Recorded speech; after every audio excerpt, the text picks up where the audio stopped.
Buenas tardes, profesor. En esta ocasión, el grupo 3 va a proceder a analizar los efectos macroeconómicos de la consolidación fiscal en el equilibrio general dinámico.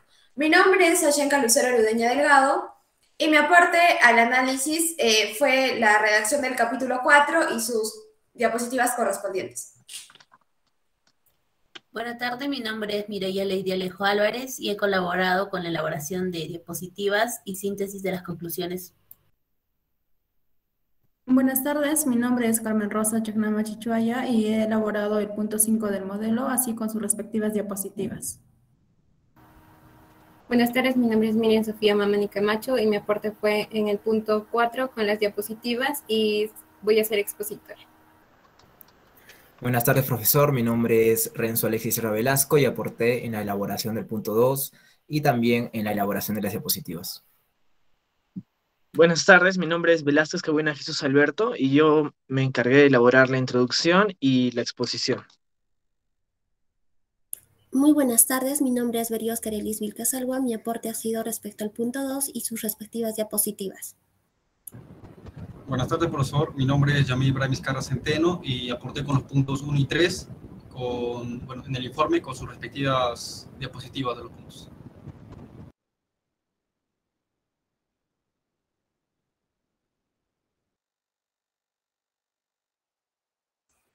Bueno, este es el índice en el cual consiste nuestro análisis desde la introducción, hablar del modelo neokeynesiano, sus efectos a largo plazo y finalmente terminamos con los efectos de la consolidación y sus respectivas conclusiones.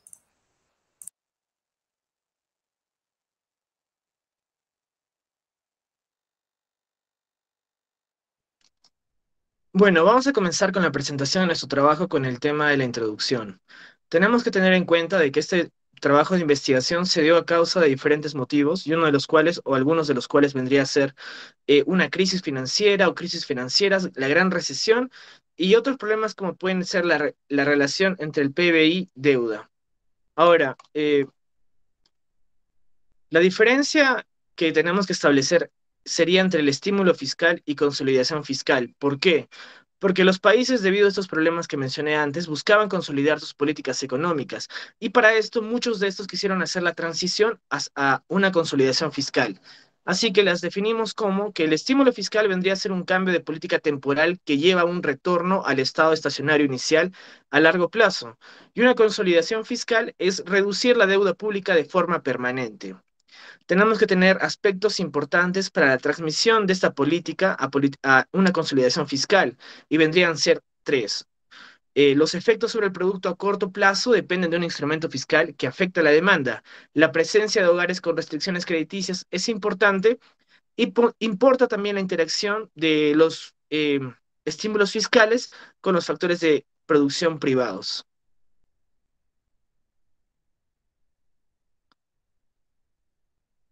Ahora, existen dos casos en los cuales se presentan el consumo de los hogares, cómo cae en sí, y las familias con restricciones crediticias. El consumo de los hogares que caen en sí tendrían su restricción presupuestaria, cómo se endurece debido a la reducción de las transferencias, impuestos más altos, menos horas de trabajo, y por el otro lado, las familias con restricciones crediticias se pondrían en dos casos, los cuales serían a corto plazo y a largo plazo. A corto plazo serían afectados por las consolidaciones fiscales de manera negativa y a largo plazo serían más beneficiados. Ahora, también tenemos que entender que los países que estuvieron atravesando esta crisis o los gobiernos que estuvieron atravesándola tenían mucho más de qué preocuparse, aparte de la deuda y el PBI. El ZLB, que viene a ser el límite inferior cero vinculante, el cual es un problema macroeconómico que ocurre cuando la tasa de interés nominal a corto plazo está cerca o llega a cero, causando una trampa de liquidez y limitando la capacidad del Banco Central para estimular el crecimiento económico de dicho país. Para las tasas de interés nominales se ha debido a la prevalencia del bajo crecimiento económico después de la crisis financiera mundial. Continuamos con el modelo neokeynesiano con un sector fiscal. En los hogares, tenemos que en este modelo hay hogares optimizadores, los cuales toman decisiones prospectivas y sí cuentan con acceso a mercados financieros. Es así que su función de utilidad es y se incluye la posibilidad de que el consumo de gobierno genere utilidad a los hogares. Tenemos tres. La ecuación 1 que viene a ser la función de utilidad de los hogares, la ecuación 2 que viene a ser el consumo del gobierno que proporciona utilidad a los hogares y la restricción presupuestaria.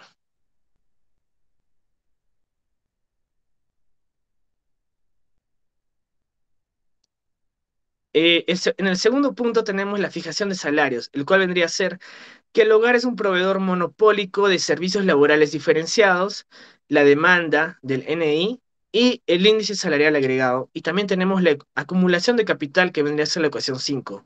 Tenemos la condición de primer orden y la ley de movimiento para el índice salarial.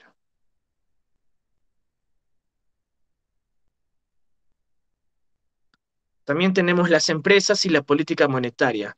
En el tema de empresas tenemos la función de producción de Cobb-Douglas, la minimización de costos y cómo ésta se maximiza, y en la política monetaria tenemos la regla de Taylor.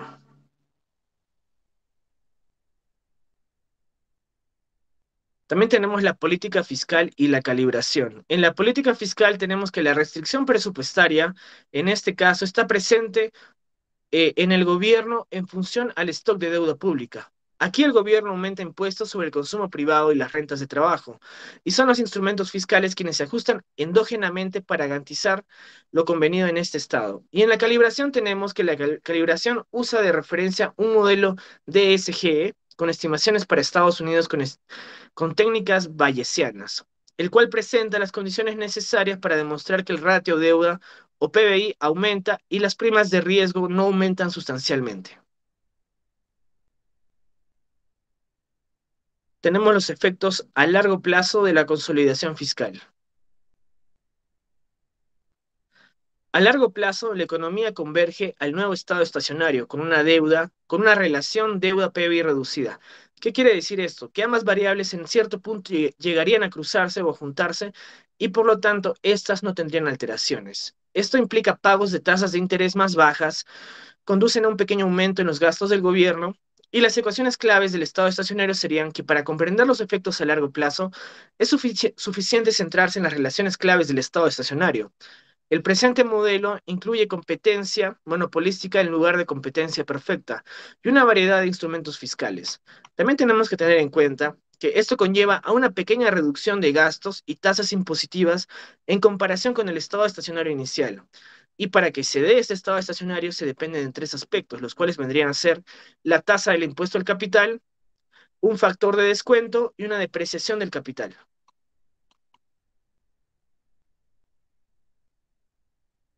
En la transmisión a largo plazo de diferentes estrategias de consolidación fiscal, estamos observando y analizando un cuadro, el que vendría a ser los efectos a largo plazo de consolidación fiscal de varios instrumentos consolidados o consolidación de estas. Tenemos tres: el consumo del gobierno, la inversión pública y las transferencias. En el consumo del gobierno tenemos que no aparecen las relaciones de estado estacionario, antes mencionadas, sino en las restricciones de recursos. En la inversión pública tenemos que un aumento permanente tiene el mismo efecto negativo sobre la riqueza que el público. Y en las transferencias, un aumento en las transferencias no tiene un efecto directo sobre el PBI.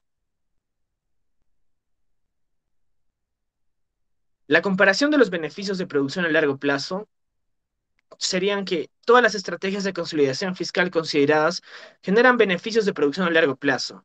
La inversión del gobierno tiene que ser mayor, tiene que tener un mayor efecto sobre la producción, porque esto aumentaría tanto en el tema del capital. Y la última sería que los efectos sobre la producción de la reducción de la tasa impositiva sobre el capital son mucho mayores que los de la reducción de la tasa impositiva sobre el trabajo. Gracias. Ok, ahora vamos a pasar a lo que es la transmisión a corto plazo de consolidación fiscal sin restricción del límite inferior cero. Teniendo en cuenta lo ya mencionado por mi compañero, ya sabemos que es el límite inferior cero, por lo tanto, vamos a tocar el punto 4.1, el cual es la transmisión de una consolidación basada en el consumo del gobierno. Debemos tener en cuenta que la línea sólida es la línea base, la línea discontinua son los complementos y la línea punteada son los sustitutos. Siguiente, por favor. Ok, primero nos vamos a centrar en la línea sólida, que es la línea base, teniendo en cuenta que esta representa que el gobierno no proporciona ninguna utilidad. Por lo tanto, Observamos el gráfico del consumo del gobierno y vemos que hay una baja en el consumo como tal, lo cual es provocada por la baja en la relación de la deuda y el PBI. Asimismo, cabe resaltar que la producción es mucho menor que la caída que ha tenido el gobierno. Esto se debe a que ha habido un aumento en el consumo privado. También observamos que hay un aumento en el consumo de los hogares y una disminución en las horas trabajadas. ¿Por qué ha ocurrido esto? Esto ha ocurrido por el efecto riqueza temporal, el cual nos dice que los hogares anticipan que van a recibir una mayor cantidad de ingresos y por eso consumen más.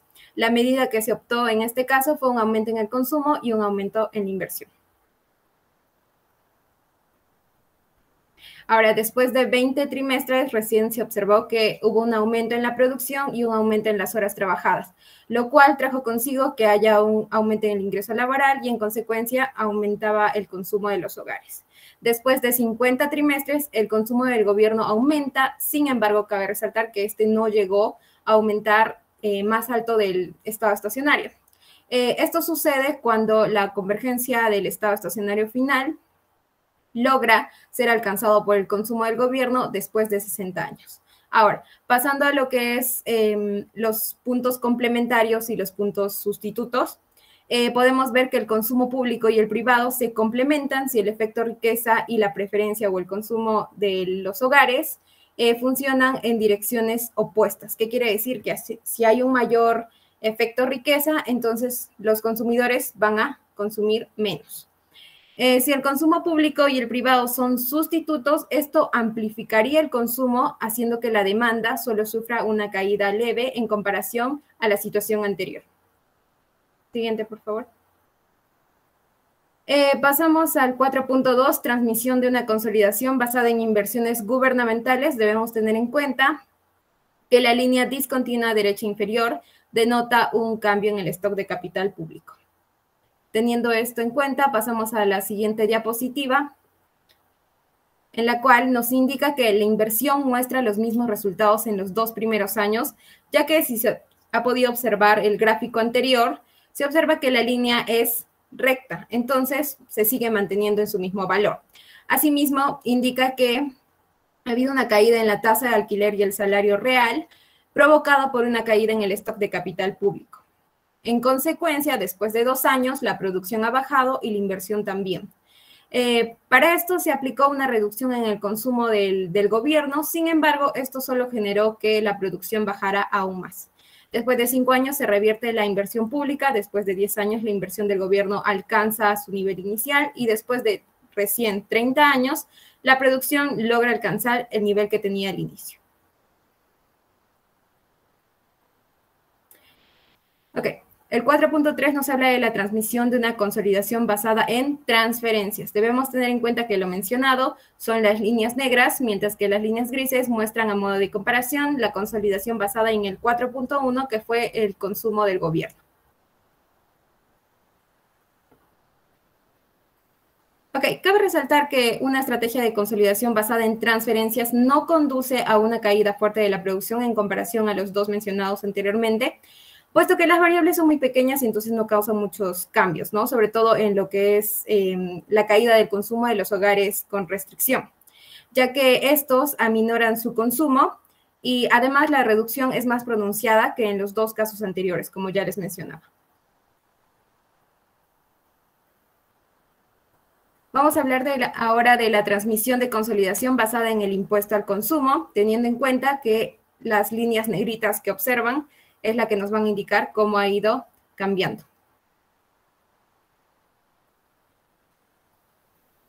Listo. En este punto, los costos de producción a corto plazo son más pequeños que para una consolidación basada en el consumo al gobierno ya mencionada.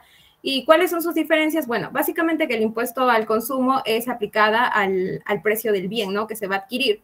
Y además, como ya lo mencionaba anteriormente, hay una caída en el consumo de los hogares con restricciones crediticias. Sin embargo, si es que hubiera un impuesto al consumo bajo, entonces la producción aumentaría y el consumo aumentaría también. Pero esto se lo pasaría en los hogares optimizadores, más no en los que tienen restricciones crediticias. Pasamos a la transmisión de una consolidación basada en el impuesto sobre el trabajo, teniendo en cuenta que esta consolidación es más fuerte que la consolidación dada por el consumo público. Se produce un aumento temporal de los impuestos, lo cual aumenta las distorsiones fiscales en el mercado laboral. Los incentivos a trabajar se reducen y la reducción de producción es muy persistente, haciendo que los hogares esperen que se revierta esta situación.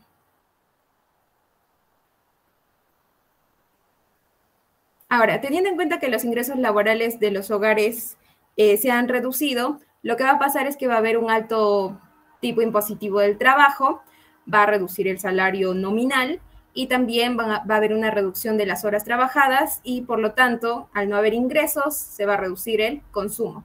Los efectos que causa esto sobre la producción se ven agravados por una respuesta negativa por parte de la inversión del gobierno.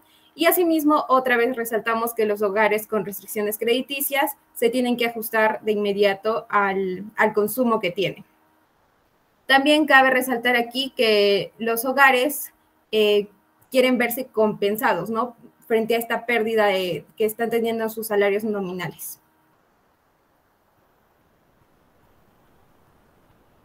Ahora la transmisión de una consolidación fiscal basada en el capital.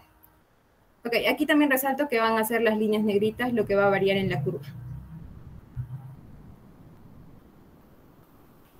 Bueno, la estrategia de consolidación en este caso sobre el impuesto de capital tiene un mayor impacto en el corto plazo sobre la actividad económica de todos los escenarios de consolidación ya mencionados anteriormente. Y aquí vamos a ver que el tipo de impuesto va a aumentar del 36% a un valor máximo del 52% para la consolidación. Considerando que la base impositiva inicial era relativamente pequeña, sin embargo, ahora va a sufrir un aumento considerable. En comparación, como ya les decía, en los impuestos aplicados tanto al consumo o al trabajo, porque la depreciación del capital está exenta de impuestos. Ok.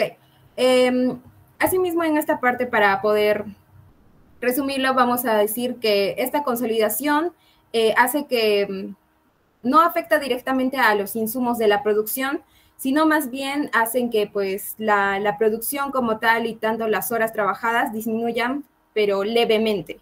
Cabe resaltar que en este caso el consumo público, las transferencias y el impuesto al consumo y la producción también se recuperan más rápido.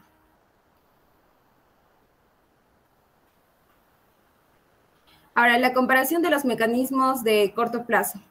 En este caso, la transmisión de la política fiscal y la magnitud de los costes a corto plazo depende fundamentalmente de los factores de producción que se ven afectados.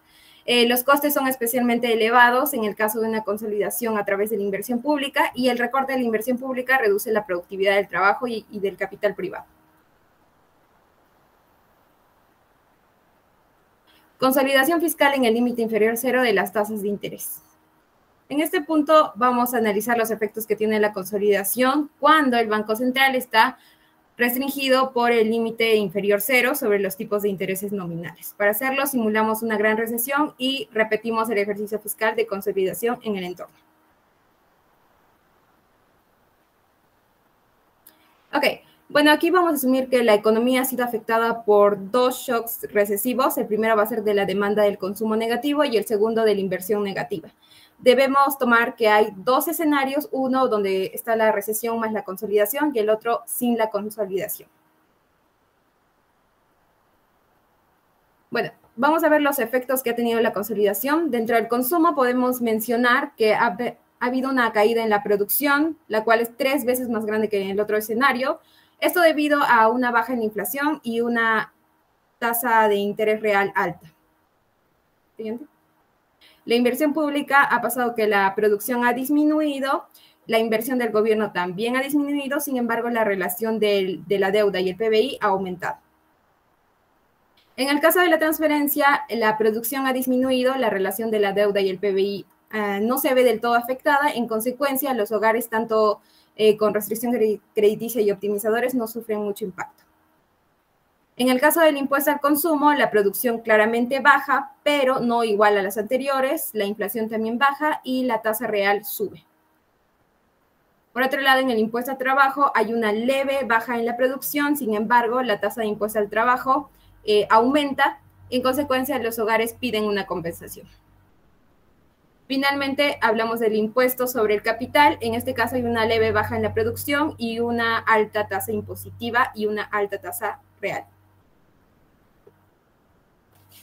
Finalmente, hablaremos de los efectos sobre el bienestar de la consolidación fiscal. Bueno, en esta sección vamos a ver los cálculos que tiene como tal, o bueno, los efectos, ¿no? Que tiene como tal una política aplicada tanto al bienestar y a lo que es la consolidación fiscal sobre la producción. Las ecuaciones 37, 38 y 39 nos muestran el bienestar de los hogares optimizadores, los hogares con restricciones crediticias y el bienestar agregado. Ahora, para esto debemos tener en cuenta que se debe tomar desde el periodo 1 hasta el periodo indefinido como tal, considerando que debemos expresarla en unidades de consumo, que va a ser lambda, justamente. Después de este proceso, evaluamos el impacto en el bienestar de transición y en el estado estacionario final, obteniendo las ecuaciones 44, 45 y 46. Por otro lado, los efectos del bienestar de la transición final van a estar expresados en lambda, como pueden observar la ecuación 47, 48 y 49. Los resultados de todo el bienestar se van a ver en lo que es los efectos como tal en la transición, las cuales son mayormente positivos.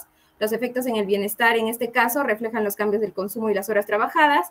Los optimizadores se ven afectados negativamente por las estrategias aplicadas. El impacto del bienestar general en los hogares con restricciones de crédito es casi nulo. Y con respecto al bienestar en el estado estacionario, los hogares con restricciones crediticias están mejor que los hogares optimizadores. Finalmente, vamos a mencionar las conclusiones del trabajo o del presente análisis. En este caso, la elección del instrumento de consolidación es muy importante, dado que estos conducen a una reducción del stock de capital, tanto público como privado, así como de las contracciones de la producción. Asimismo, la consolidación fiscal afecta al consumo de los hogares con restricciones crediticias más que a los hogares que optimizan los instrumentos aplicados, ¿no? A largo plazo, los hogares con restricciones crediticias se benefician más de la consolidación fiscal, como ya se mencionaba. La producción aumenta debido al espacio fiscal adicional causado por los pagos de las tasas de intereses, los cuales son más bajos. Finalmente, la conclusión número 4 nos dice que un plan que evitaría una gran contracción de la producción a corto plazo y un aumento sustancial de la producción a largo plazo consistiría en recortes temporales del consumo del gobierno, justamente lo que vimos en el punto 4.1. Para evitar los grandes efectos distributivos del bienestar negativo, dicho plan mencionado debe incluir lo que son las transferencias del gobierno y que éstas afecten menos a los hogares con restricciones crediticias. Para mitigar aún más las consecuencias negativas a corto plazo, se pueden introducir gradualmente recortes de los impuestos del capital o aumentos, en otros casos, de lo que es la inversión pública. Eso sería todo. Muchísimas gracias.